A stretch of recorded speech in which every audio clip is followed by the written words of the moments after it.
Hey everyone, welcome back. This is my review of Attack on Titan episode 15 entitled Special Operations Squad Prelude to the Counterattack Part 2.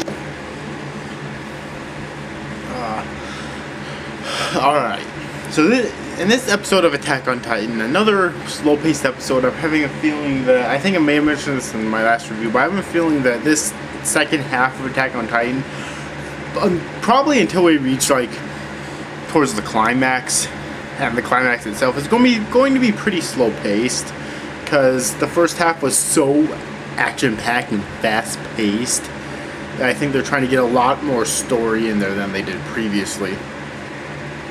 This episode basically starts out with Eren being escorted to the Recon Corps hideout, which is like this castle like thing. Alright, and he's placed in the basement in case he's happens to morph into a Titan. They'll be able to easily restrain him afterwards, and he also forced to help clean up the place by Levi. Now, but the main attraction of this episode is, also, we meet the Special Operations Squad, which is the squad that Levi commands, which consists of several soldiers we're not going to talk about, except for Petra. I think Petra was the one crying over her husband's death a few episodes ago, or several episodes ago, rather, if I'm not mistaken.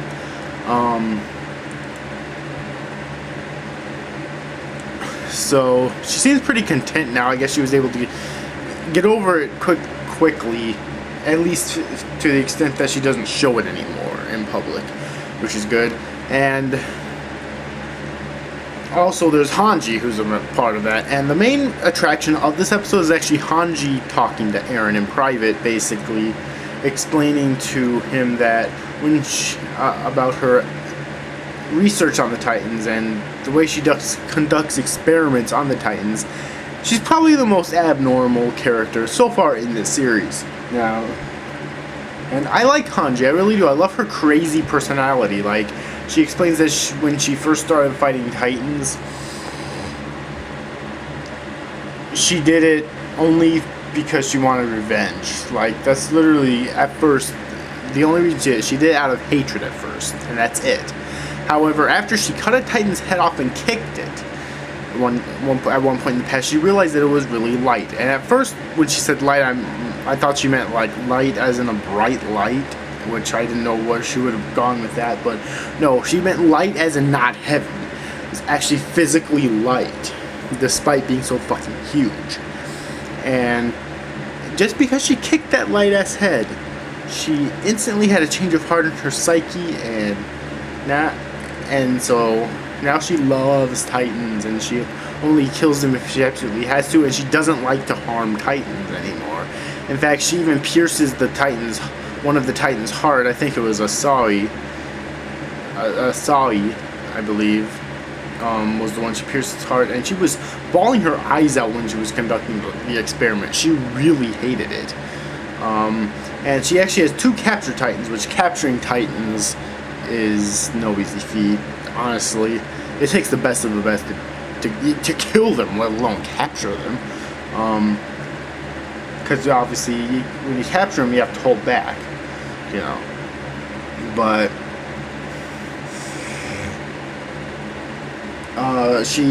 two of them that they captured, she named. One of them was Sai, as I just mentioned, and the other was Bean.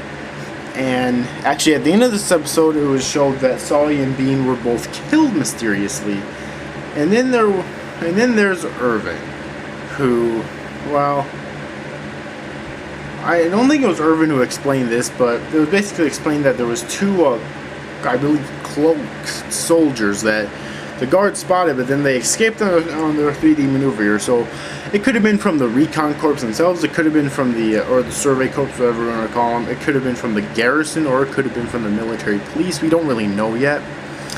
Alright, but basically, there was 2 soldiers that killed him, and the guards, I guess, couldn't get a good look at him because we don't know who they were just yet. And then there's Irvin. Wow, what's up with this guy? He knows something. I'll tell you that right now. I'm not even a manga reader yet, alright? I'll tell you right now, he knows something. Just because of the way he acted at the end of this episode.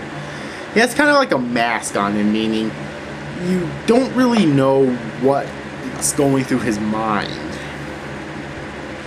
You know, like when Eren was looking at that Titan, at the two dead Titans, Irvin put his hand on Eren's shoulder and bent closer to him and said, you know, look at those Titans, what do you see? And then he just backs away and says, never mind. And it's kind of odd because Eren's like, what the fuck, what do you see? Is probably what he's thinking, you know, he doesn't really, I don't think he fully understands what Irvin was trying to say, but yeah, he knows something. He definitely knows something. Perhaps he was one of them who helped kill the Titans, maybe? You never know. Also, something interesting happened in this episode, I thought. Eren points out to Petra that he's surprised that his initial impressions of Levi would have thought that Levi would have been so skilled with what he does that he would take no authority, even from his higher ups. And he's surprised that Levi does acknowledge authority.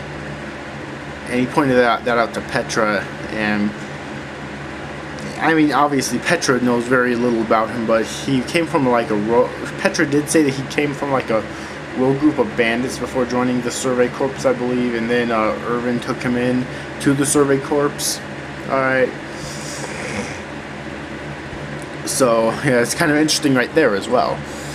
We learned a little bit more of the backstory behind Levi, but I doubt that's even close to being it, though, because Levi seems like the type of character who has a shit ton of backstory revolving around him that I'm sure we'll see in the coming, or at least hear about in the coming episodes. So, and that's all that happened, pretty much all that happened in this episode. We didn't really see any of Armin and Mikasa in this episode. That's fine, even though Mikasa is my favorite character in the series. You know, it's kind of nice because Eren's really just getting into his role as a member of the Survey Corps, and they want to really chronicle that for the time being. And they actually say in 30 days, I believe, they're gonna have to go to try to retake Wall Maria. So it's gonna. I can't wait to see that. I guess maybe in these episode titles, that's what Prelude to the Counterattack means, because they're gonna throw a counterattack on the Titans and try to retake Wall Maria. So that'll be really interesting to see when they actually do that.